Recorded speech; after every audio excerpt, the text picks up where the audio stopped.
안녕하세요. 네, 안녕하세요. 우리 학교에서는 주기적으로 해야 되는 계기 교육이 있습니다. 이렇게 정해진 계기 교육이 있는데요. 그 중에 하나가 학교 폭력 관련된 안내예요. 그래서 오늘은 학교 폭력과 관련된 안내를 여러분과 좀 하려고 하는데요. 이것도 저보다 전문가이신 우리 생활부장님께서 오늘은 연수를 좀 진행해 주시려고 합니다. 그리고 만년생활부장 느낌으로 계속 하고 계시는 우리 손현수 선생님을 우리가 큰 박수로 맞이하도록 하겠습니다.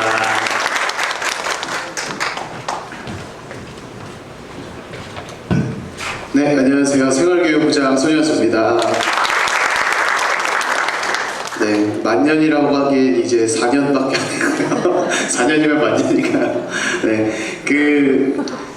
네, 사실 매년 해야 되는 교육이고 의무적으로 교사들은 학부모님들께 꼭 전달해야 되는 교육이고 그 내용도 막 크게 변화되는 게 없어요. 그래서 4년간 거의 비슷한 양식을 가지고 교육을 하는데 또 올해 또 새로 들어오신 신입생 학부모님들과 또 우리가 같이 망각의 힘을 믿으며 그렇게 똑같은 강의를 올해도 좀 진행해 보도록 하겠습니다.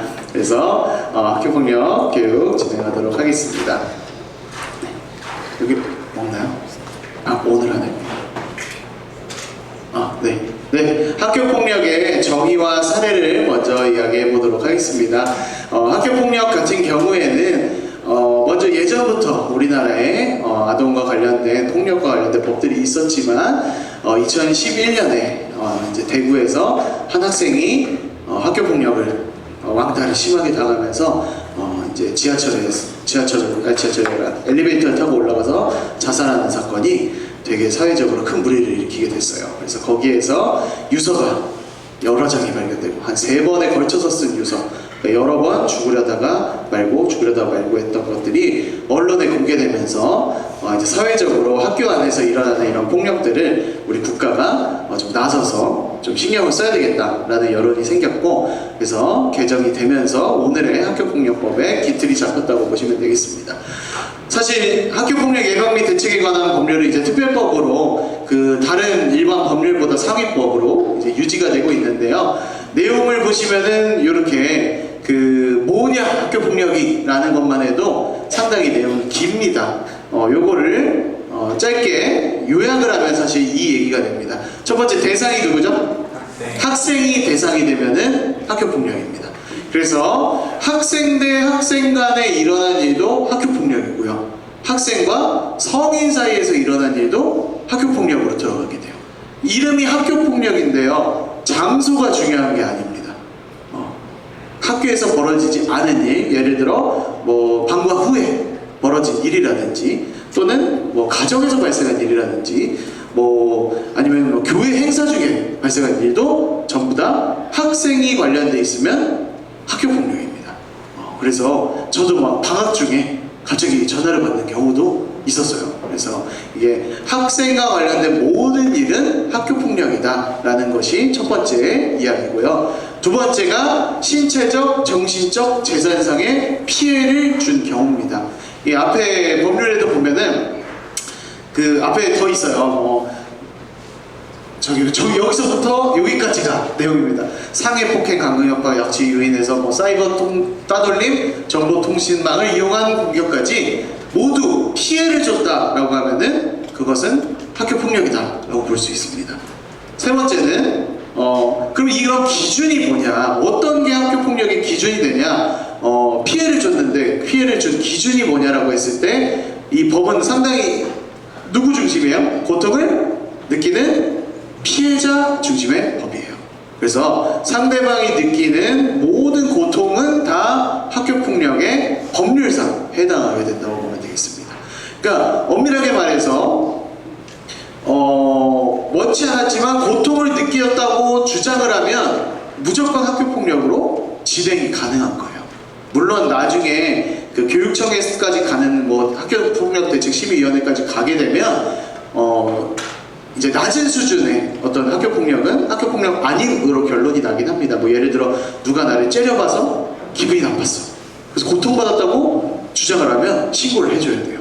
안 그러면 법률상 이제 신고하지 않은 게 돼버리기 때문에 그렇지만 이제 최종 결론까지 가게 되면 해당하는 내용들은 학교폭력 아님으로 결론이 나긴 합니다. 하지만 법률상 내용이 이렇게 적혀 있기 때문에 사실상 학생이 대상이 돼서 고통을 받았다고 느끼는 모든 행위는 학교폭력 행위다라는 것이 우리가 가지고 있는 법률의 내용이라고 보시면 되겠습니다. 그래서 사례 내용도 보시면 이게 학교폭력이야 뭐 이런 식의 생각이 드는 것들도 되게 많아요. 그래서 24년도 학교폭력 실태조사인데 작년도 자료도 거의 유사하게 25년도도 유사하게 나왔더라고요. 우리 아이들도 그 4월달에 학교폭력 실태조사를 실시를 했고요. 이렇게 매년 학교폭력 실태조사를 실시 중입니다. 그래서 보시면은 가장 많은 것이 언어폭력, 그 다음 신체폭력, 사이버폭력, 성폭력 이런 식으로 학교폭력이 진행되고 있고요. 학교폭력 신고 접수가 점점 어떻게 되는 분위기인 것 같아요? 올라가다가 줄게 됐는데 24년 7월입니다. 그러니까 12월까지의 내용이 아니라 7월까지의 내용인데 벌써 3만 건이라는 거죠. 점점 어떻게 되고 있어요? 건수가 늘어나고 있죠. 그래서 학교 폭력으로서 신고를 통해서 이제 문제를 해결하려고 하는 것이 어떻게 보면 우리나라에서 점점 더 심해지고 있다는 거예요. 물론 법적으로 문제를 해결하는 것이 필요할 때가 있죠. 분명히 그것만이 방법이라고 보여지는 때도 너무 있고요. 그렇지만 어떻게 보면 우리 사회가 뭐 대화와 이런 소통과 뭐 이런 것보다는 좀 더 그 법률들에 기대서 이제 누군가가 이 문제를 대리인이 그 법률 대리인이 해결해 주기를 바라고 있는 것이 오늘날에 우리가 보고 있는 사회의 학교폭력에 대한 모습이라고 볼 수 있겠습니다. 뭐 이제 실제 사례들입니다. 그래서 A 학생이 B 학생을 원숭이라고 불렀다. 그래서 우리 교실을 지나다니다 보면 많은 짐승들을 듣게 됩니다. 그래서 근데 원숭이라고 불렀는데 중요한 건 뭐예요? 단순히 장난이라고 생각했다고 하지만 누구의 입장에서는 뭐로 느꼈다는 거예요? 모욕으로 느꼈고 그것에 대해서 뭘 호소한 거죠? 고통받았다 호소를 한 거예요. 했더니 모욕에 해당한다 해서 학교폭력에 해당한다고 결론이 났습니다. 그래서 이 과정 안에서 분명하게 근데 이게 그냥 한 번 놀렸다고 해서 이렇게 결론이 나오진 않아요. 중간에 뭐가 들어가냐면은 그만하라고 멈추라는 이야기가 있었다는 것이 증명이 된 경우에는 이렇게 어떻게 보면 간단한 놀림처럼 보이는 것들도 학교폭력으로 결론이 나온다라고 볼 수 있습니다. 우리 학부모님 중에는 이런 분은 없을 건데, 네, 그죠? 뭐 맞고 오면 안 된다. 한 대 맞았음 너도 때리고 앉아야지. 뭐 이런 식으로 실제로 교육하시는 그런 분들도 있는데요. 이렇게 하는 경우에는 이제 정당 방위가 되게 어렵습니다. 그래서 공격과 방어가 교차하는 경우에는 사실은 정당 방위로 인정되지 않고 어떻게 보면은 방어 행위만 하고 있는 것이 그 쌍방이 되었을 때 보호할 수 있는 방법이라고 할 수 있겠습니다. 그래서 문제가 발생했을 때 뭐 예를 들어 맞고 왔다 얘기를 하면 그 지도를 내일 가서 돌려주어라 뭐 이렇게 해버리면은 사실은 학교폭력 상황이 더 심화돼 버리는 일이 발생한다는 거죠. 그래서 이렇게 뭔가를 듣게 된 경우에는 학교에 처리를 요청해 주시는 것이 좋다라는 말씀드리겠습니다. 네, A가 B에게 화단을 뛰어넘으면 10,000원을 주겠다고 했어요. B가 화단을 뛰어넘었어요. 근데 A가 10,000원을 안 줬대요. 그래서 B가 화가 나서 A의 종이백을 찍고 거지야 라고 말했습니다. 그래서 A가 B를 거지라는 얘기 들었으니까 때리고 B도 A를 때렸습니다. 자, 그러니까 돈 준다고 했다가 안 줬어요. 그래서 화가 나서 애를 종이백을 찢었어요. 그랬더니 돈 안 준 친구가 왜 내 백을 찢어 하고서 때린 거죠. 이런 경우에도 이제 둘 다 사실 학교폭력의 쌍방 폭행으로 이제 진행이 됩니다. 그런데 이런 과정에서 이제 B가 A를 때린 것도 뭐로서 인정이 됐다는 거예요? 방어가 아니라 적극적으로 폭력을 행한 행위로 됐다는 겁니다. 그리고 그러면 누가 더 이제 좀 더 잘못했다고 결론이 나냐 하면은 바로 그 A가 B를 먼저 때렸다는 게, 그러니까 누가 먼저 물리력을 사용했냐. 그러면 이제 B 입장에서는 A 입장에서는 내 물건을 찢지 않았냐 이렇게 얘기를 하게 됩니다. 하지만 이제 명확하게 규정으로 나와 있는 거는 재산보다 신체의 이게 법적인 어떤 유익이 더 크다라고 판단을 한다고 해요. 그래서 어떤 물건을 저기 뭐냐 망가뜨리거나 파손시키거나 하는 것보다 신체적으로 공격을 가한 것이 더 법익에서 우선시된다라는 점도 이 사례에서 볼 수 있습니다. 그래서 작은 법익, 인격 재산을 방어하기 위해 큰 법익, 신체에 대한 반격을 하는 행위는 정당방위에 해당할 수 없다. 그래서 학생들이 이제 서로 이렇게 막 치고받고 싸운 경우에 항상 와서 이렇게 얘기를 해보면은 이유가 항상 있죠. 그죠? 그래서 왜 때렸니? 얘가 놀렸어요. 욕했어요. 그래서 때렸어요. 사실 저희 아이들 얘기예요. 4살, 6살인데 둘이 치고받고 싸운 다음에 불러가지고 왜 동생 때렸어 하면은 얘가 나 놀렸어요. 이렇게 얘기한단 말이에요. 그래서 이 상황이 집에서 맨날 벌어지는데 항상 얘기하는 게 그렇다고 때린 건 절대 안 된다. 먼 신체를 때리는 건 안 돼. 라고 이제 가르쳐 줍니다. 근데 해당 내용이 법적 해석에도 똑같이 들어간다는 거예요. 그래서 인격 재산보다 몸이 더 우선시된다라는 것들 알아두셔야 될 것 같고, 그래서 신체 타격의 결과가 더 클 경우 더 큰 처벌받을 수 있다. 욕설을 해서 똑같이 욕설을 해도 쌍방 처리가 된다. 그래서 적극적인 어떤 조치를 취한 경우에는 거의 쌍방이 된다라고 보시면 되겠습니다. 뭐 사례는 사실 이 정도면 충분할 것 같고요. 예방할 수 있는 방법, 이게 사실은 학부모님들 입장에서는 기억해 두셔야 될 만한 정보라고 할 수 있겠습니다.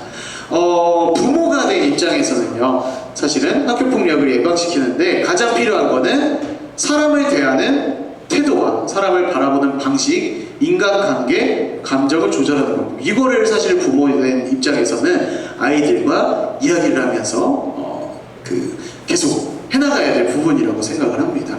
그래서 사람을 대할 때 어떻게 대해야 되는지, 또 인간관계를 유지할 때는 어떻게 대해야 되는지, 이제 여기에서 이제 가정에서 인간관이 만약에 꼬여져서 가르치게 된다면 학생들도 다른 친구들과 다른 사람들을 대할 때 인간관이 이제 무너지는 일이 발생하게 되겠죠. 그러다 보면 내가 피해를 당했을 땐 보복을 해야 된다든지, 내가 피해를 당했을 때 나만 지키면 된다라든지, 이런 식의 생각은 어떻게 보면 문제가 생길 수 있다. 그래서 가족의 형태보다는 가족의 기능이 중요하다 이렇게 써있습니다. 그래서 우리는 가족이라는 이유로 앉아있지만 사실 가족의 기능을 안 하고 있는 경우가 있을 수 있다는 거죠. 그렇죠? 같이 앉아서 밥은 먹지만 대화를 한마디도 안 한다든지, 그렇죠? 같은 공간에 살고 있지만 서로 얼굴 안 보고 산다든지, 이러지 말고 대화를 너무 공감을 하시고 웃으시는데, 네. 그래서 정서적으로 기능하는 방법을 알려드려야 된다는 겁니다. 그래서 이게 중요한 이유가 아이들이 함께 정서적으로 공유하면서 이야기를 나누는 그런 가족의 역할 안에서 감정을 조절할 수 있는 방법을 배우게 된다는 거예요. 그래서 이럴 때는 이렇게 반응해야 되는구나, 이럴 때는 이렇게 이해해야 되는구나 해서 그 가족의 어떤 기능들, 우리가 조금 힘들어도 이렇게 같이 앉아서 함께 시간을 보내야 된다는 것이 가족에게는 또 요구가 된다고 보면 되겠습니다.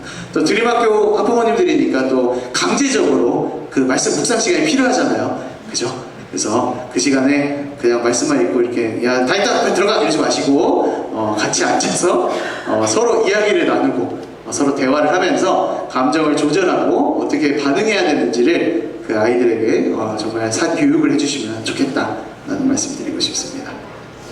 그래서 대화 시간을 꼭 우리가 마련하자, 가정 안에서. 그리고 긍정적이고 개방적인 대화, 이제 지시적 대화를 최대한 줄이자. 그래서 저도 참 지시적 대화만 요즘에 아이들과 하고 있어서 제가 써놓고 오랜만에 봤는데 많이 회개가 되네요. 어제도 막 그 숟가락 가지고 싸워가지고 네, 지시적 대화가 아닌 개방적 대화를 하자. 네. 그리고 두 번째로는 올바른 공격성의 표출에 대한 얘기가 꼭 필요합니다. 우리 드림이들도 보면은 참 좋으신 부모님 밑에서 교회라는 환경 속에서 많이 아이들이 크다 보니까 정말 착해요. 이런 아이들이 세상에 있을까 싶은 생각이 많이 드는데, 그러다 보면 어떤 아이들은 이 올바른 공격성을 표출하는 것도 잘못한다라고 생각하는 친구들이 있는 것 같아요. 그래서 무언가 자신이 피해를 당하거나 고통받는 일이 생겼을 때 고통스러워요? 피해받았어요? 아니면 멈춰줘? 그만해? 라고 얘기하는 것조차를 어떻게 보면 자신이 잘못했다 라고 이렇게 생각하는 친구들이 실제로 있는 것 같아요. 정말 마음이 너무 아픈 부분인데, 우리가 이럴 때 이런 행동들에 대해서 좀 가정에서는 격려해 주시고 그 집 안에서도 이런 기회를 좀 주시는 부분도 필요하겠다라는 생각이 듭니다. 그래서 아이들이 예를 아시잖아요. 이렇게 집안에서 생활하다 보면 표정이 좋지 못한 얼굴이 되었을 때 왜 그런지에 대해서 물으시고 그 아이가 좀 표현하게 하고 그 부분을 이제 그냥 이렇게 막 너무 거칠면서 누르기보다는 우리가 그 아이의 이야기를 들어주고 표현을 이제 하게끔 하면서 현재의 감정을 구체적으로 말하고 갈등을 해결할 수 있는 그런 방법을 가정에서도 교육해 주시면 좋을 것 같다. 그래서 사실 이거 아이들한테 이거 시켜봐요. 학교 폭력 교육할 때 하지 마라. 왜 그러느냐 이걸 시킵니다. 그래서 이런 이야기를 하는 게 잘못된 행동이 절대 아니다. 이런 얘기를 할 수 있는 것이 우리에게 필요한 올바른 공격성이라는 게 있다라는 얘기를 꼭 하게 됩니다. 그래서 부당함으로부터 항의할 줄 알아야 된다. 나를 지킬 줄 알아야 된다. 이것도 가정에서 함께 해주시면 좋을 것 같습니다. 관찰자로서의 입장입니다. 그러면은 우리 아이가 학교 폭력을 당하는지 안 당하는지 어떻게 보면은 학교에서가 판단이 빠를 때가 있고요. 가정에서 더 빨리 느껴질 때가 있습니다. 그래서 교사들도 이런 부분들에 대해서 똑같이 집중을 하는데 가정에서도 만약에 이런 일이 아이에게 나타난다면 예의주시하시면서 그 학교에 문의를 해주시면 좋을 것 같습니다. 그래서 이유 없이 학교에 나오지 않는다. 또는 몸이 아프다는 핑계가 늘어난다. 특별한 사유 없이 조퇴를 한다고 조퇴하고 싶다는 연락을 많이 한다. 같이 지내던 친구들이 바뀌었다. 또는 친구에 대해서 물었을 때 너무 예민하게 이렇게 반응을 하는 경우에 이제 학교 폭력 상황에 혹시 처해 있는 것 아닐까라고 한 번씩 생각을 해보시면서 가장 좋은 거는 이제 담임 선생님과 이렇게 좀 소통을 해주시면은 이런 상황에 대해 담임 선생님이 학교에서 벌어지는 일을 어떻게 보면 담임 선생님도 놓치고 있는 부분이 이런 얘기를 들었을 때 한 번 더 예의주시하게 되는 것 같아요. 그래서 그런 부분들을 한번 생각해 주시면 좋을 것 같습니다. 전학 또는 자퇴에 대한 얘기를 한다든지 물건 또는 금전분실이 자주 발생한다든지 불편한 표정이 자주 보인다든지 정보통신기기를 자주 확인, 민감하게 이건 다 하는 것 같은데 그죠? 자, 이런 일이 있었을 경우에 과도해졌다 이전과 다르게 라고 한다면 우리가 예의주시해서 봐줄 필요가 있다는 겁니다. 네, 가장 사실 중요한 부분이고 가장 말씀드리고 싶은 부분이 사실 이 부분입니다. 사건이 발생하면 초기에 적극적으로 학교에 도움을 요청해 주시는 게 정말 너무너무 필요하고 사건 해결에 가장 큰 이런 지름길이 되는 것 같아요. 그래서 또 우리 드림학교 학부모님들이 서로를 이해하고 품어주고자 하는 그 마음이 엄청 크신 분들이에요. 제가 4년 동안 생활부장을 하면서 그런 마음을 받을 때가 정말 너무너무 많아요. 근데 어떻게 보면 이 마음 때문에 꺼내지 못하는 얘기들이 쌓여서 나중에 감정적으로 돌이킬 수 없는 상황까지 가는 경우들도 있는 것 같아요. 그래서 어떤 부분이 문제상이 분명히 있었고 그 부분에 대해서 뭔가 해결이 돼야 되고 아니면은 서로 확인이 돼야 될 부분이 생겼을 때는 빠른 시일 내에 담임교사나 또는 생활부장에게 얘기를 해주시면은 사실은 문제가 감정이 심화돼서 골마지기 전에 되게 가볍게 해결될 수 있는 일들이 있거든요. 그래서 정말 어떤 상황이 발생했을 때 서로 간에 진짜 통화 한 번으로 어떻게 보면은 해결될 수 있는 일이 그런 부분이 계속 괜찮을 거야, 다음번에 좋아질 거야 라는 어떤 생각이 쌓이다 보면 문제가 생기는 경우들이 종종 있었습니다. 그래서 기간이 길어질수록 마음의 갈등이 쌓이면서 해결이 더 어려워진다. 그래서 내가 너무 예민한 거 아니야? 라는 생각하지 마시고 해당하는 부분, 학교 폭력에 대한 부분들 정말 고통받고 있는 부분을 있으시다면 꼭 얘기를 해주시면 좋을 것 같습니다. 네. 그래서 초기에 대응하는 것이 매우 중요하다라고 보시면 되겠습니다. 네. 이런 경우도 가끔 발생을 하게 되는데 A씨가 성인이시죠. 학부모님이 B양을 찾아가서 나 누군지 알지? 앞으로 우리 딸 건들지도 말고 아는 체도 하지 마라 경고를 했고 A씨가 학교폭력법은 접촉 금지라고 카톡 프로필 사퇴 메시지로 바꾸셨다는 거죠. 그렇죠? 아동 학대 행위로 기소가 되었습니다. 그래서 또 우리가 오랫동안 계속 함께 커오는 그런 학교다 보니까 어떻게 보면 이런 일까지 간 적은 전혀 없습니다. 우리 학교는. 근데 이제 찾아가서 나 누구 엄마인데 그러면 안 된다 이런 식으로 얘기를 한다는 게 어떤 상황에서는 이게 정말 아동학대 혐의까지도 갈 수 있는 일이다. 그래서 학교는 이제 교육 전문가들로 이제 구성되어 있는 집단이기 때문에 이런 이야기를 들었을 때 지도를 하는 게 법적으로 보장이 된단 말이에요. 그래서 이런 것을 직접적인 해결로 가지 마시고 이제 학교를 통해서 이렇게 해주시면은 혹시나 문제 상황이 될 수 있는 것이 사라질 수 있다라는 점 알아두시면 좋겠습니다. 그래서 모든 학교 폭력은 학교의 모든 교사가 사실은 신고 대상이 됩니다. 저희는 매년 학교 폭력 관련된 연수를 이수하고 있고요. 해서 이런 일이 발생했을 때 교사들이 어떻게 대처를 해야 되고 하는지에 대해서 그 연수하고 배우고 알고 있기 때문에 꼭 저희들에게 교사들에게 이를 얘기해 주시면 좋을 것 같습니다. 또는 학교 내 학교폭력 신고함 설치되어 있고 아니면 117에 학교폭력 신고센터로 하셔야 되고 학교폭력 전담 경찰관님이 우리도 그 서구 경찰서에 계세요. 이런 방향으로 연결해 주시면 좋겠습니다. 그래서 신속한 신고는 학교폭력에게 지름길이라고 되게 경찰서에 써 있을 것 같은 그렇죠? 네. 그 진행 절차에 대해서 좀 말씀드리겠습니다. 사실 제가 4년차 학교폭력을 맡고 있는 교사인데요. 사실 학교폭력 일에 대한 거는 좀 병아리입니다. 잘 모릅니다. 왜냐하면 많이 발생을 안 하기 때문에요. 그만큼 우리 학교가 그 학교폭력 상황이 많지는 않습니다. 하지만 그렇기 때문에 오히려 막상 학교폭력 상황이 발생했을 때 더 좀 당황스럽고 놀라게 되는 일들이 있는 것 같아요. 그래서 이 절차를 이해해 주시면 이렇게 진행이 되겠구나라는 거를 훨씬 더 파악하실 수가 있단 말이에요. 그래서 이 부분을 보시면 되겠습니다. 근데 절차가 이렇게 써 있어요. 상당히 그 가슴이 답답해지는 그런 절차니까 이걸 이제 다이어트해서 이러면 수업 시간에 애들이 좋아하더라고요. 이런 걸 이렇게 바꿔주면. 네. 자, 그래서 내용 보시면은 먼저 발생을 합니다. 누군가가 고통받았다는 호소를 한다든지 아니면 누군가가 폭력 사건이 발생했어요 신고를 한다든지 해서 사건이 발생하면 우리 학교에는 학교 전담 기구라는 게 있어요. 그래서 우리 목사님, 저 그리고 또 학부모님들로 구성되어 있습니다. 여기도 또 이제 전담기구 위원님들도 앉아 계세요. 여기 어딘가에 위원님들이 계십니다. 그래서 학교 전담 기구가 구성이 되어 있습니다. 학교 폭력을 발생했을 때 우리 학교에서 전담하는 기구예요. 이 기구가 가장 먼저 조사를 만나서 하게 됩니다. 근데 사실은 기구지만 생활부장이 어떻게 보면은 그 책임 교사로서 제가 나서서 가장 먼저 좀 만나서 제일 먼저 벌어진 일에 대해서 가해자, 피해자, 목격자들이 이야기하는 것을 좀 기록을 받게 됩니다.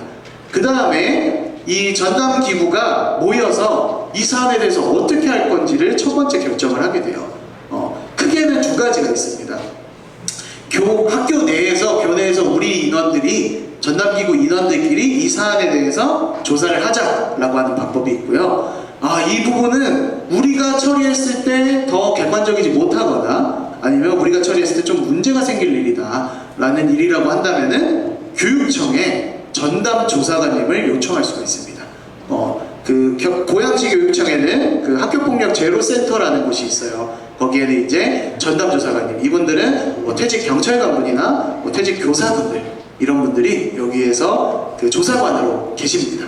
그래서 조사관님께 부탁을 드리면 조사관님이 나오셔서 좀 더 객관적으로 어떻게 보면 보실 수 있겠죠. 이 학교의 외부인이다 보니까.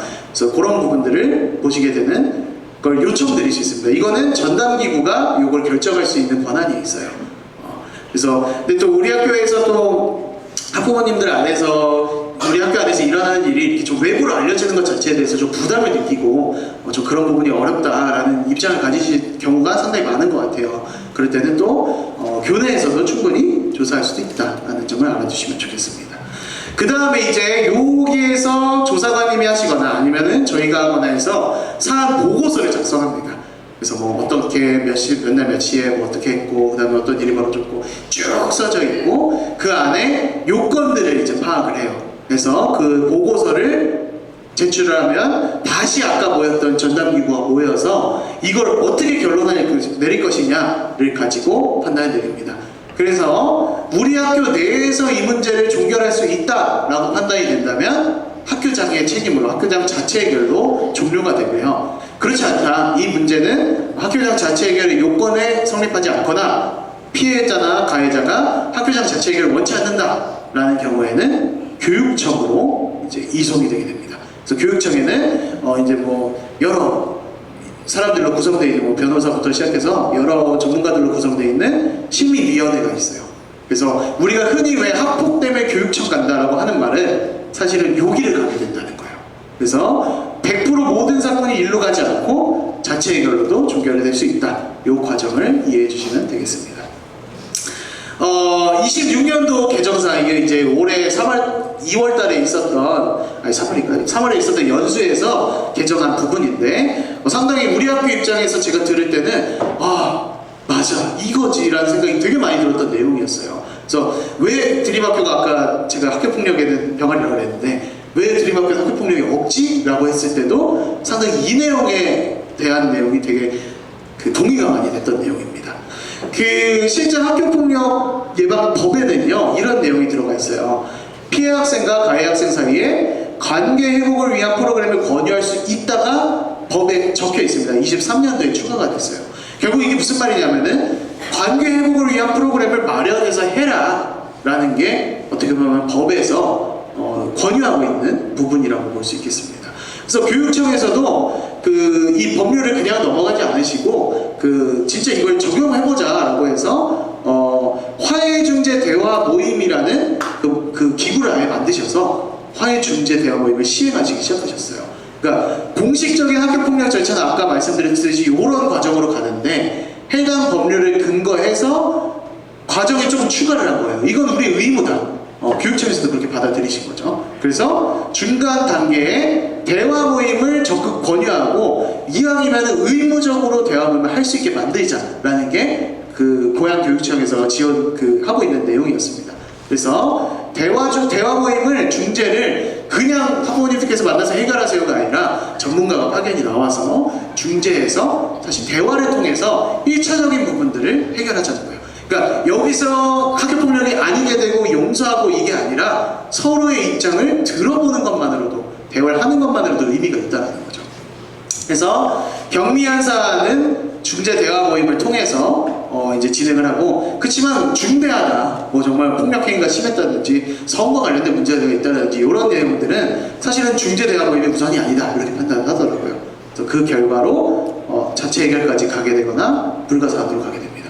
사실 드림학교에서는 이 역할을 목사님이 하고 계시는 거예요. 어떻게 보면 상담 전문가로서 문제가 생겼을 때 학부모님들을 모셔서 서로의 이야기를 할 수 있게 되는 이런 겁니다.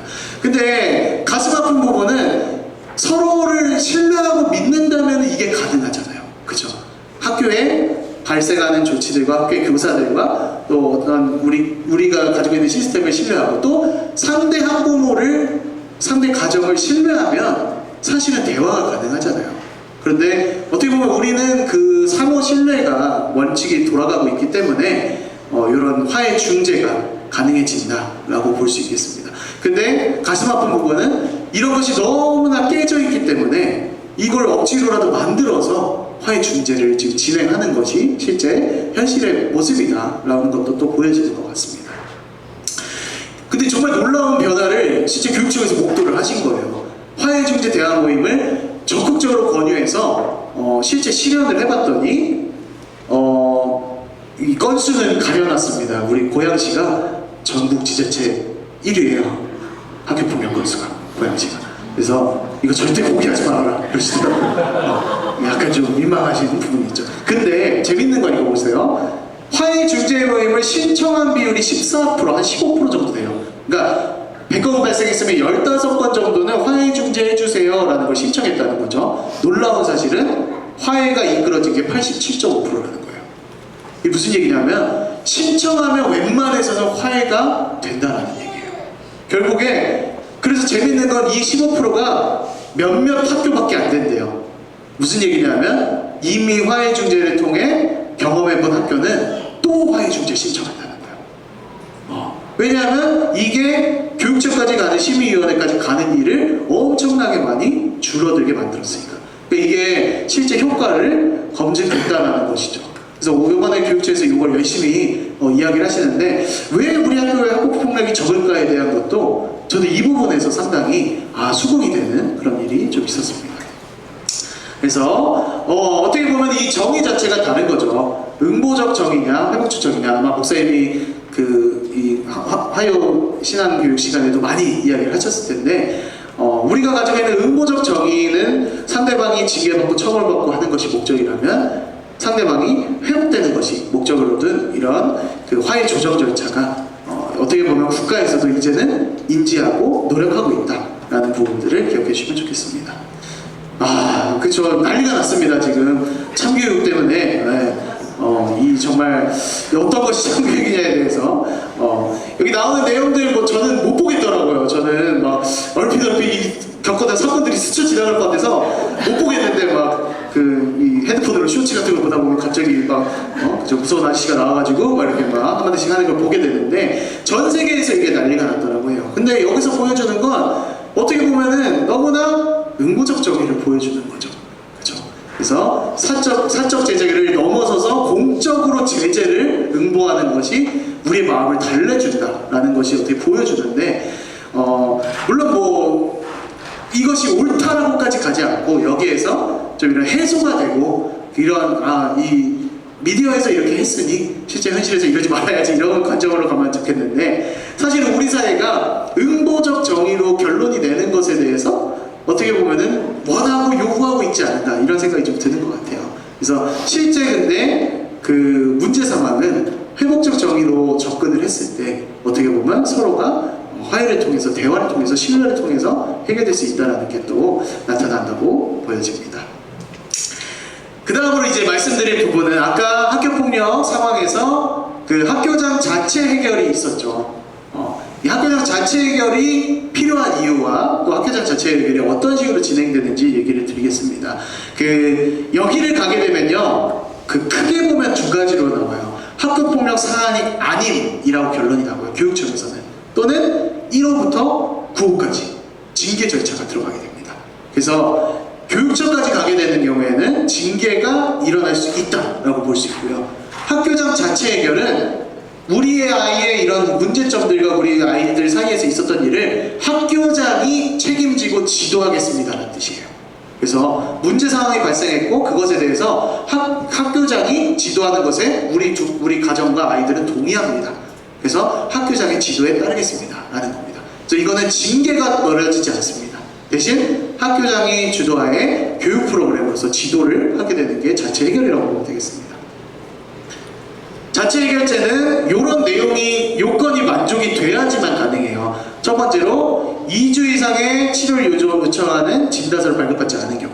그래서 그 문제상황이 발생했어요. 폭력상황이 발생했거나 이런 학교 폭력상황이 발생했을 때 진단서를 가지고 학교에 오시면 이제 그때부터는 사실은 학교장 자체 해결 아예 불가능합니다. 근데 사실 아시는 분 아시겠지만 2주 이상이라는 거는 웬만큼 얘기하면 바로 나옵니다.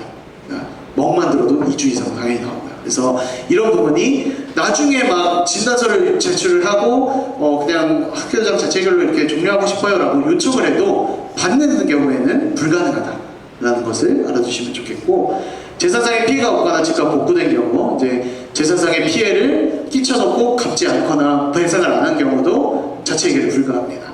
지속적이지 않은 경우, 사실 이번 건은 조금 주관적이에요. 그래서 학교장과 전담기구가 판단하게 되는데 대략 한 3개월 정도 계속됐느냐를 기준으로 본다고 보시면 되겠습니다. 그리고 보복이 아닌 경우, 이제 어떤 행위에 대해서 학교폭력 신고한 거에 대한 보복 신고 이렇게 가는 경우에는 교육청으로 갈 수밖에 없다라는 거로 보시면 되겠고요. 이 네 가지가 모두 아닌 경우에는 학교장 자체 해결이 가능하고, 근데 더 중요한 게 있어요. 이 네 가지가 다 해결돼도 상관없는 부분은 피해 가정에서 동의를 해줘야 됩니다.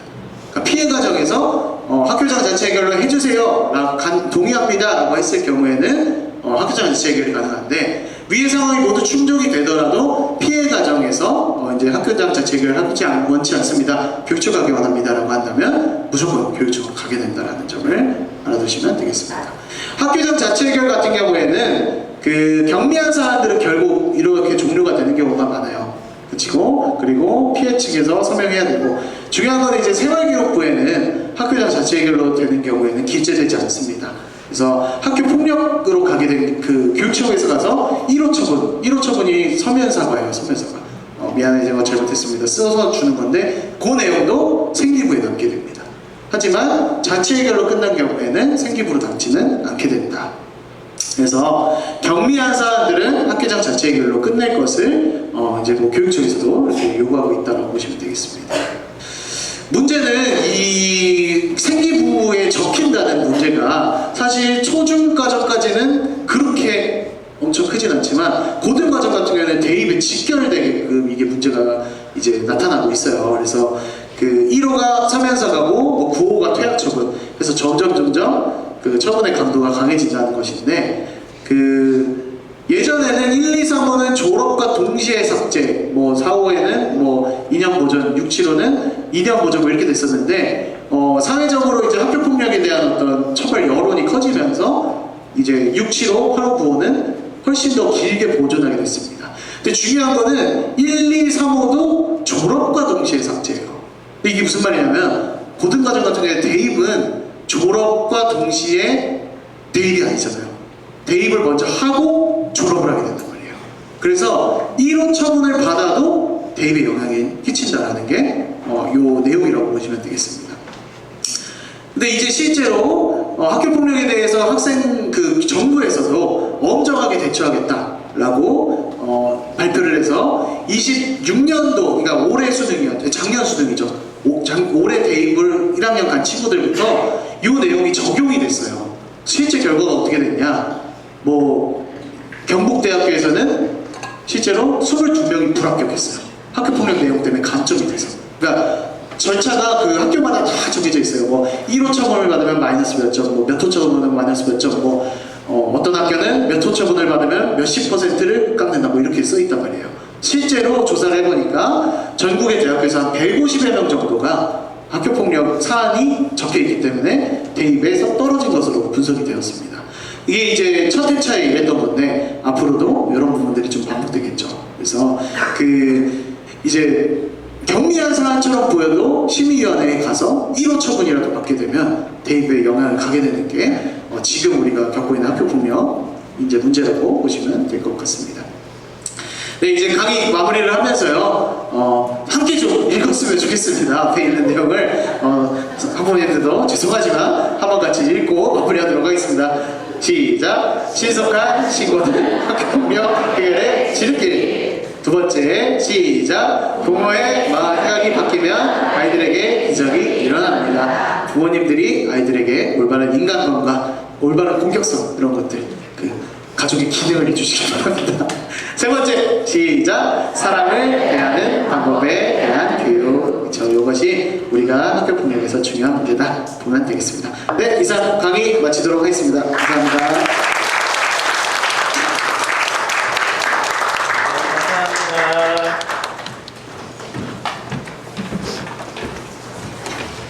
실제로 우리 학교 폭력 이슈 중에 좀 어려운 부분은 우리 학교 같은 경우에 그 나쁜 놈들은 좀 당해야죠. 그렇죠? 누구를 괴롭히고 막 이런 친구들은 그래야 되는데 사실은 우리가 나의 존재 자체가 타인에게 고통이에요.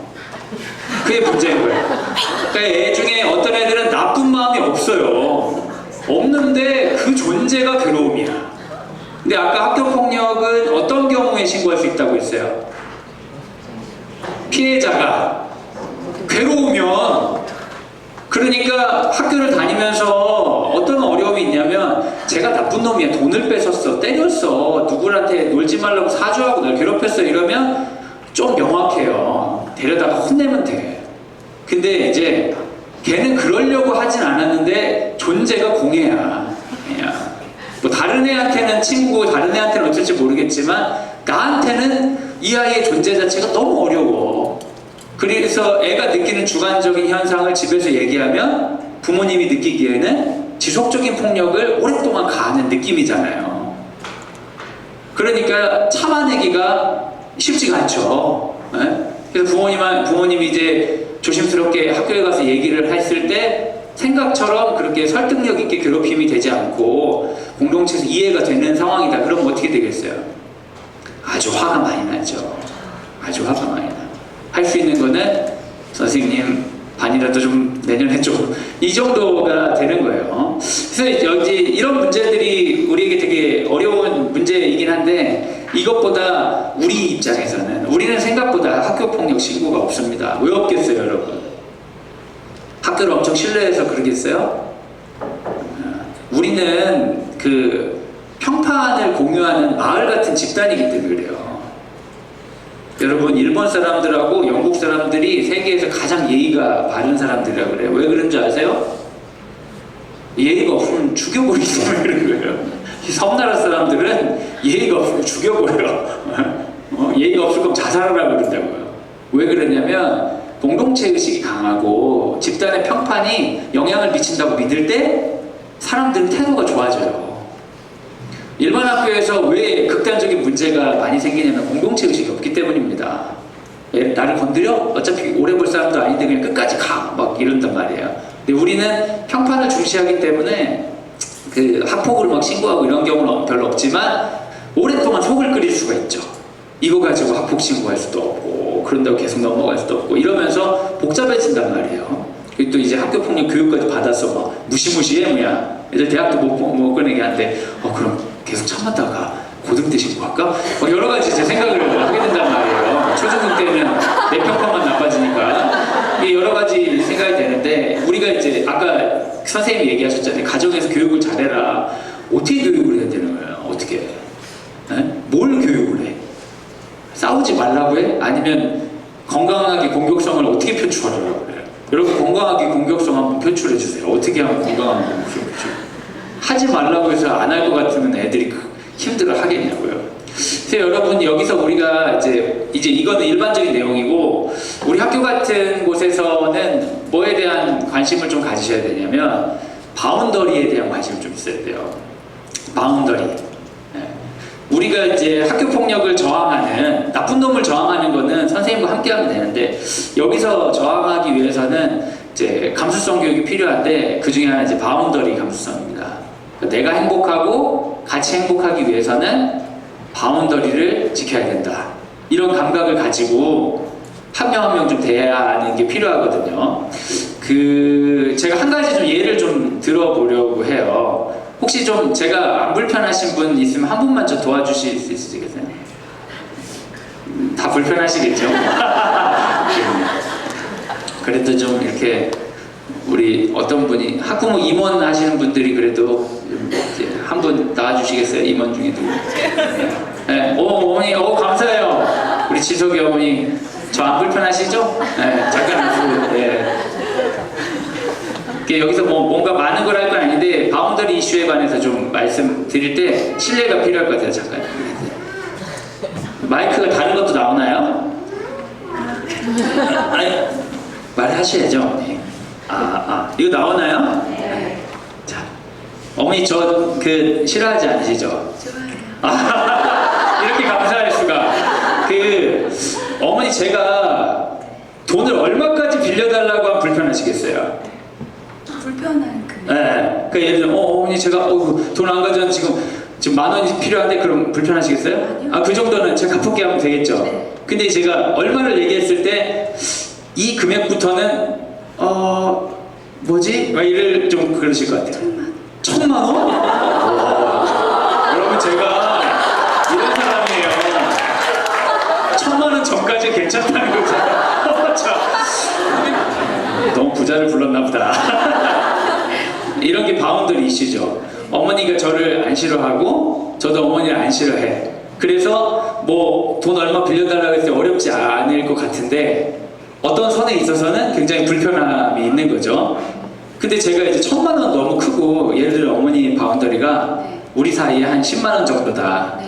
10만 원 정도 이상 제가 갑자기 좀 달라고 하면 10만 원 너무 적나? 어른이니까? 100만 원. 100만 원을 제가 전화해가지고 지금 급하게 지금 빨리 입금하고 지금 돌려드릴 테니까 100만 원 빨리 좀 입금해 주세요 했을 때 좀 이제 해주실 수 있다. 근데 이게 만약에 불편하면 어떻게 대응하시겠어요? 그건 조금 어렵다고. 네. 네. 그 말할 때 좀 어떻게 마음이 편하게 바로 얘기하실 수 있겠어요? 어떠시겠어요? 바로 막 이렇게 못하죠. 네. 왜 바로 말 못하세요? 일단은 좀 신뢰하는 분이고 그러니까 네. 100만 원이라는 게 그래도 조금 어떻게 남 네. 대출이라도 받을까? 좀 이렇게 정확하게 불편한 걸 얘기 못 할 것 같아요. 정확하게 말하기에는 좀 어려울 것 같아요. 네. 만약에 정확하게 얘기하기 위해서는 어떤 시간이 필요하시겠어요? 생각한 시간이 생각하는 시간 필요하시겠어요? 네, 좋아요. 감사합니다. 네. 들어가주세요. 박수 한번. 제가 전화해가지고 100만 원 달라고 하면 불편하지 않을 분이 없을 것 같아요. 왜냐면 전화한 사람이 그렇지가 않잖아요. 네. 근데 전혀 그렇지가 않은 사람이기 때문에 어느 날 갑자기 하면은 이거 해줘야 되나? 하면서 좀 혼란스러울 수 있겠죠.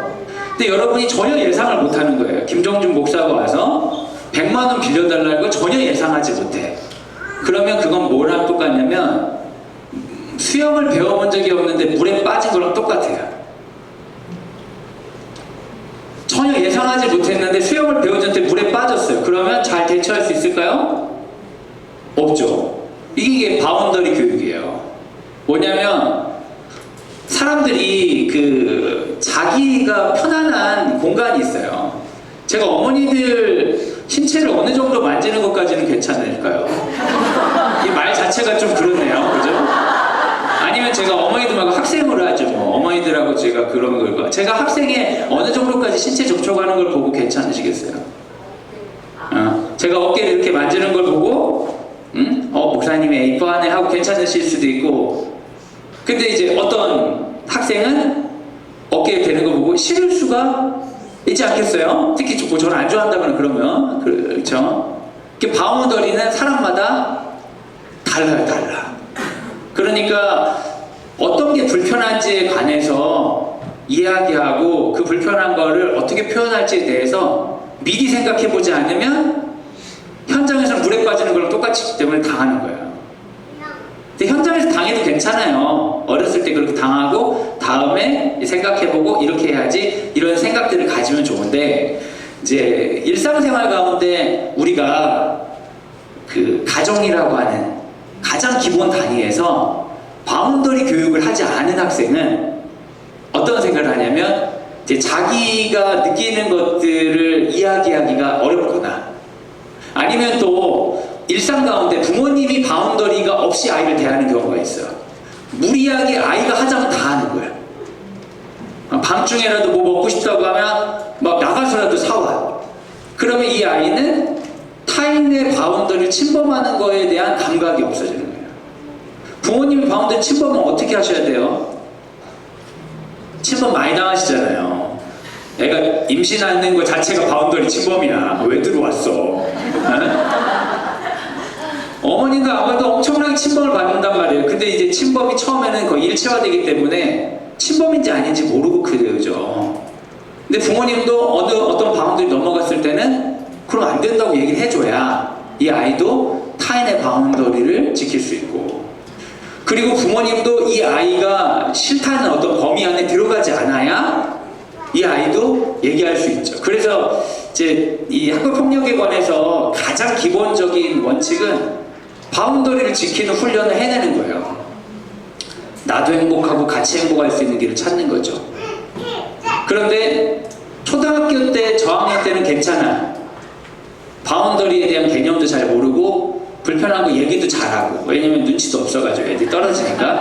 그러니까 이제 서로 그냥 엉망진창으로 잘 사는데, 이게 어려움이 언제 생기냐면 초등학교 4학년부터 아이들이 사회적 평판에 예민해져요.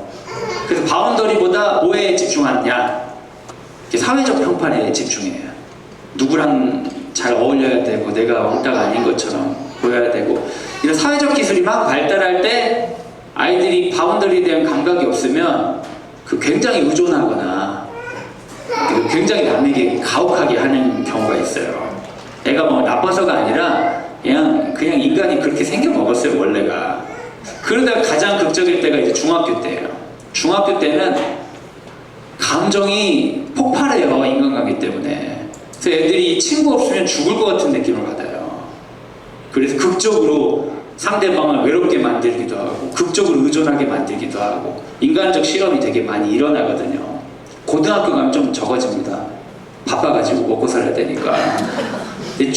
초등학교 4학년 때부터 중학교까지가 인간관계 문제들이 엄청나게 많이 발생합니다.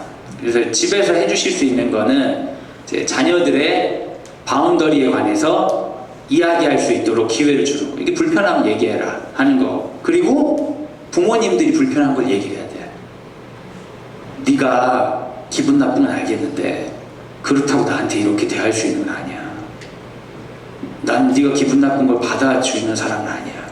그러니까 어머님들도 아버님들도 자기의 바운더리를 얘기해 주셔야 되고, 가정에서도 바운더리가 있어야 되죠. 바운더리를 깨는 그 어떤 반칙 같은 건 뭐겠어요? 소리를 크게 친다든지, 그만! 끝! 내 맘대로 이제부터! 이런 경고들을 한다든지. 뭐 저도 그렇고 다 우리가 그런데 화가 나서 그렇잖아요. 근데 여러분, 화난다고 딴 사람한테는 안 하시잖아요. 화난다고 김종준 목사한테 그러지 않잖아요. 화나도 하는 사람이 정해져 있단 말이에요. 약하거나 만만한 사람들, 내가 안전하다 느끼는 사람들한테 함부로 대한단 말이에요. 내가 화나서 그럴 수는 있어요. 근데 그거에 대해서 나중에 화가 풀리고 했을 때는 명확하게 인식하고 대화하고 소통하는 시간이 필요해요. 그리고 아니었다고 판단이 되면 사과도 해야 됩니다. 그런 게 이제 바운더리 교육이죠. 학교 폭력을 예방하기 위해서 빨리 신고하는 게 먼저고요. 그리고 우리같이 의도하지 않은 고통에 관해서는 서로 바운더리에 대해 오랫동안 얘기한 친구들이 섬세하게 잘 이야기할 수 있어요.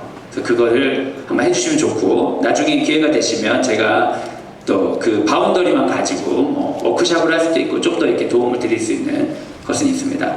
아까 그 우리 소연 선생님이 이야기하실 때 우리 학교에는 우리 김종준 목사님이 계시기 때문에 학교 폭력 중재가 잘 되는 것 같다 이런 얘기를 하셨는데, 실제로 제가 그 화해 중재 모임을 할 수 있는 교육을 다 이수했어요. 그래서 진짜 중재가 있고 없고는 엄청 큰 차이가 있다. 그거는 이제 저여서가 아니라 이제 교육청에 화해 중재 모임을 그 매년 1년 단위로 위촉합니다. 그래서 여러분 가운데서도 그런 거 관련돼서 공부하시고 준비되시면 교육청에서 일하실 수도 있고, 우리 학부모님들 가운데서도 화해 중재 모임을 하시는 분도 계셔요. 그래서 화해 중재 모임이 있으면 좀 좋아지니까 너무 두려워하지 마시고 얘기하시면 좋겠고, 그 담임 선생님께 얘기했을 때 담임 선생님은 여러 가지 신고 의무나 이런 게 있기 때문에 바로 진행을 할 수밖에 없는 경우가 있어요. 그래서 그런 게 좀 조심이 되시면 저에게 와주세요. 그래서 저랑 상의해 주시면 이거는 신고하는 게 낫겠다 얘기해 드릴 수도 있고, 이거는 신고하기보다는 이렇게 가는 게 좋겠다 해서 저는 이제 사적 조언을 해드릴 수 있습니다. AI처럼 비밀로. 그러니까 부담 갖지 마시고, 이제 혹시라도 고민이 되시면 010-6684-4551 저에게 문자 주시고, 근데 막 찾아오지 마시고 문자 주시면 시간 잡아서 만날 수 있을 것 같습니다. 우리 아이들의 매일이 그렇게 행복하지만은 않습니다. 항상 어려움이 있어요. 펑펑 울고 있어서 무슨 일 있니? 그러면 영어 단어 시험이 있어요. 아무것도 아니에요. 근데 그런 거 가지고 학폭 신고할 수 있겠습니까? 삶에 고통이 있다고 다 신고한다고 해결이 되겠어요? 화가 나고 힘드니까 신고는 할 수 있겠지만 사실 궁극적인 해결은 내가 강해지는 수밖에 없습니다. 내가 고통스러운 것을 이겨낼 만큼 목적의식이 있고 잘 자고 예민하지 않고 그럴 때 이겨낼 수 있죠. 그걸 다른 말로 뭐라고 하겠습니까? 성장이라고 하죠. 아이들이 성장해야 이 괴로움과 싸울 수 있습니다. 여기서 나오는 폭력의 문제는 성장으로 해결할 수 없는 문제, 내가 성장해서 되는 문제가 아니라 누군가의 괴롭힘에 관한 문제를 어른들과 함께 해결하는 것 자체도 성장이죠. 그래서 다양하게 학교에서 성장할 수 있도록 우리 기도를 부탁드리겠습니다. 이 시간 우리가 이제 시간이 많이 지났으니까 우리 한 가지 정도 기도하고 마쳐도 좋을 것 같은데요. 학교는 매일매일 많은 문제가 있어요. 그리고 모든 사람이 너무 소중한 인권을 가지고 있습니다. 어느 누구도 침해받아 되는 사람 없어요. 그건 선생님도 마찬가지고 학생도 마찬가지고요. 여러분들 학부모님들도 마찬가지입니다. 함께 살아가기 위해서 지혜가 필요하고 혼자 잘 살기 위해서 지혜가 필요합니다. 교육이 필요하고 성장이 필요해요. 그런데 우리가 그것을 우리 마음대로 이렇게 돼야지 다짐한다고 되지 않을 수 있어요. 아무리 내가 수영해야지 한다고 해서 수영이 되는 게 아니잖아요. 물에 빠져보고 연습하고 당황해보는 시간, 물을 많이 먹어보는 그 시간을 통해 나란 사람이 어떻게 혼자 즐겁고 함께 즐거운 걸 발견해 갈 수 있습니다. 여러분 가운데 살면서 도망가고 피하셨던 시간들이 있으셨을 거예요. 여러분 가운데 살면서 누군가의 이야기를 경청하기보다는 빠르게 소리치고 빠르게 입을 다물게 했던 적이 있을 겁니다. 그 모든 시간들을 넘어서 우리가 좀 기도합시다. 하나님, 제가 어떻게 혼자 행복하고 같이 행복할 수 있을까요? 제가 먼저 저희 바운더리에 대해 나누고 주변에 있는 사람들과 화해하는 과정을 통해 우리 자녀들 잘 가르칠 수 있게 하여 주시옵소서. 학교에 있는 수많은 갈등 가운데 서로가 행복하기 위해서 성장하기 위해서 애쓰고 있는 거 중이구나 라는 마음으로 넉넉하게 보게 하여 주시되, 또한 우리 아이의 마음에 경청하고 학교와 잘 협력할 수 있는 지혜를 더하여 주옵소서. 학교 가운데 어려운 친구들 하나님 함께하여 주옵소서. 이 시간 같이 기도하는 시간 갖도록 하겠습니다. 함께 기도하겠습니다. 사랑이 많으신 주님 감사합니다.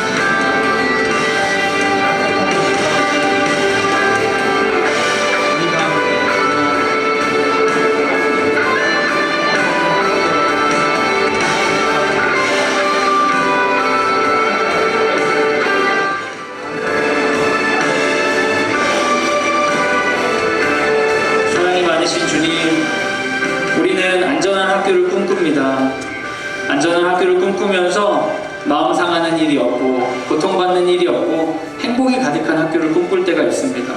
어쩌면 우리는 인생과 삶에 관해 말도 안 되는 기대를 하고 있는지 모르겠습니다. 그 기대가 충족되지 않았을 때 공권력을 이용해서라도 폭력 신고를 하고 그 신고의 결과가 마음에 들지 않아서 이제 변호사를 고용하고 그런 문제들이 해결되지 않아서 수년 동안 아이들과 시위를 하고 어려움을 겪는 일들이 도처에 널려 있습니다. 정말 원하는 것은 안전한 학교일 텐데 안전한 학교를 위한 안전한 학교를 최선을 다하면 다할수록 학교는 안전하지 않은 느낌입니다. 피해를 받았다는 생각, 고통을 받았다는 생각 때문에 학생들이 세상과 전쟁하려고 하고 내가 승부를 해서 이겨서 다른 사람을 정복해야 된다는 생각을 갖고 있습니다. 주님, 우리를 불쌍히 여겨 주시옵소서. 주님, 우리에게 성령의 은혜를 더하여 주셔서 안전한 학교는 고통이 없는 학교가 아니라 성장하는 학교로 바라보게 하여 주시옵소서. 수많은 사건과 사고가 있지만 어른들과 협력할 줄 알고 친구와 갈등할 줄 알고 해결할 줄 아는 것을 배우는 곳으로 학교를 주님 회복시켜 주시옵소서. 그리하여서 이 학교를 통해 어려움도 있고 즐거움도 있었고 많은 걸 배웠다고 성장하였다고 고백할 수 있는 그런 안전한 학교 경험하는 우리 광성드림학교와 우리 이 땅의 교육 공동체가 되게 하여 주시옵소서. 세상이 너무나 안전하지 못하니까 우리 미디어에서는 상상력을 동원해서 이 모든 것을 정의해 줄 어떤 사람들이 어떤 심판자가 나타나길 기대합니다. 그러나 주님, 심판자가 없음을 고백합니다. 결국 우리 한 명 한 명이 공동체를 생각하는 마음으로 마을을 만들어 가야 함을 돌아봅니다. 우리 두려워하고 있는 추락한 교권의 선생님들에게 힘을 더하여 주시고 학교가 안전하지 못할까봐 너무 걱정하고 있고 아이가 실패할까봐 아이를 사교육으로 몰면서도 사랑 가득한 마음으로 아이를 어렵게 만들고 있는 우리 부모님들 불쌍히 여겨 주시옵소서. 정확히 상황을 파악하지 못하면서도 학교 가운데서 어떻게든 살아나려고 아둥바둥하는 수많은 우리 학생들에게 은혜를 더하여 주시옵소서. 주님, 광성드림학교가 안전한 학교가 되기 위해 교육의 모델이 되기 위해 하나님께서 선택해 주신 학교임을 고백합니다. 이 학교에서 우리가 하는 일들, 우리가 하는 이야기들이 하나님 영향력 있기를 원합니다. 세상의 수많은 다른 안전을 꿈꾸고 거짓 안전을 추구하는 그런 공동체들 가운데 주님, 우리가 빛이 될 수 있도록 은혜를 더하여 주시옵소서. 매일매일 수많은 사건들이 있습니다. 마음에 상처가 있고 때론 몸이 다치기도 합니다.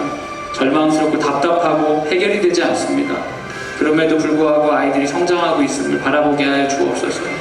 신뢰하게 하여 주시고 교육의 힘을 믿고 함께 기도하는 우리가 되게 하여 주시옵소서. 이제는 예수 그리스도의 은혜와 하나님의 사랑과 성령의 교통하심이 학교 폭력의 이야기들을 나누며 하나님께서 기뻐하시는 학교를 꿈꾸며 우리를 사용하여 주시옵소서. 간절히 소원하는 사랑하는 광성디딤학교 모든 지체들 위해 지금부터 영원까지 함께 하시기를 간절히 축원하옵나이다. 아멘. 하나님께 영광의 박수를 올려드리겠습니다. 광성디딤학교에서는 올해부터 좀 상담 업무를 강화하기 위해서 새로운 상담 선생님 또 모셨어요. 우리 초등과정 성경 선생님 김예린 선생님이 상담을 전공하셔서 상담 선생님이세요. 그래서 우리 학생들 가운데 좀 더 캐주얼하게 어떤 문제가 있을 때 상담 선생님과 만나고 그런 거 징계받는 느낌이잖아요. 그런 마음 말고 편하게 어려움 있으면 상담 선생님 찾아가, 그 목사님 찾아가 되고 김예린 선생님 찾아가 되고 이렇게 편하게 얘기를 해주시면 그 올해 이제 김예린 선생님 모시게 된 중요한 계기 중에 하나는 우리 학교의 불행은 상담을 하는 게 남자밖에 없다는 거예요. 남자 선생님만 있는 게 불행이에요. 우리 애들이 여학생들이 상담을 많이 오고 별로 어려워하지 않아요. 너무 어렸을 때부터 봐가지고 그냥 이제 동네 삼촌 느낌으로 그냥 와서 막 자기 얘기들을 막 하긴 하는데, 그런데 이제 여학생들을 생각하면 여성이 상담해 주는 게 꼭 필요하다고 느껴져서 학교 차원에서 모신 부분이 있거든요. 그러니까 뭐 여학생들은 꼭 그분한테 가고 그런 건 아니지만 이제 여학생, 남학생 또 조금 이제 연령이 낮은 친구 또 우리 좀 큰 친구 좀 이제 2명의 상담을 선택할 수 있으니까 가능하면 여러분 상담하는 사람 많이 만나면 좋은 거예요? 안 만나면 좋은 거예요? 만나면 좋은 거예요. 만난다고 학비를 더 내라고 하진 않잖아요. 만나면 좋은 거예요. 이제 우리는 마인드를 좀 선진국 마인드를 가져야 되나요? 후진국 마인드는 안 만나면 좋아. 문제가 없으면 좋아. 만나면 문제. 근데 선진국 마인드는 기회가 있으면 자기 성찰하고 기회가 있으면 성장하면 더 좋은 거예요. 어렸을 때 그럴수록 커서 안 그런 거예요. 기회가 있으면 여러분 이런 폭력의 문제 이런 거 바로바로 신고해라가 아니라 상의하고 공유하고 함께 방법을 찾는 것들 여러분 두려워하지 마시고 해주시면 좋겠습니다. 우리 협력단체에서 광고를 하나 부탁해가지고 여기 내 마음에 햇살 비추기, 마음에까지 햇살을 비춰야 되는 우리 그런 고향 그 세움심리상담센터라고 우리 협력단체에서 그 8명을 선착순 모집해서 제 그 집단으로 하는 프로그램들을 그 하루짜리를 하신다고 해요. 6월 25일 목요일 오전 10시에서 12시 8명 선착순 모집하고요. 문자 신청은 010-2197-5021인데 이제 몇 명 안 되니까 혹시라도 관심 있는 분들은 우리 학교뿐만 아니라 이제 그 주변 분들하고 하시는 것 같아요. 이분들이 우리 한국 상담학회의 그 슈퍼바이저거든요. 그래서 되게 많이 배운 분인데 이런 분들이 주로 센터를 다 서울에서 열어요. 서울에서 많이 찾으니까. 근데 이분이 여기다 이제 열어가지고 나름대로 이제 오랜만에 활동 한참 하실 때 사람이 많았는데 쉬었다 은퇴하셨다가 다시 오니까 우리 이사장님 나이가 많으셔가지고 오랜만에 컴백하니까 그 유명한 분인데 사람이 잘 안 오나 봐. 그래가지고 이제 무료로 이런 것도 이제 하신다고 합니다. 또 관심 있는 분들은 참여 이렇게 문자해 주시면 참여해 보시면 좋은 경험이 되시리라 생각이 듭니다. 다른 광고 있을까요? 다른 광고 특별히 없죠. 네. 어머니들 잘 지내시고요. 우리 또 다음 주에 건강한 모습으로 뵙도록 하겠습니다. 감사합니다.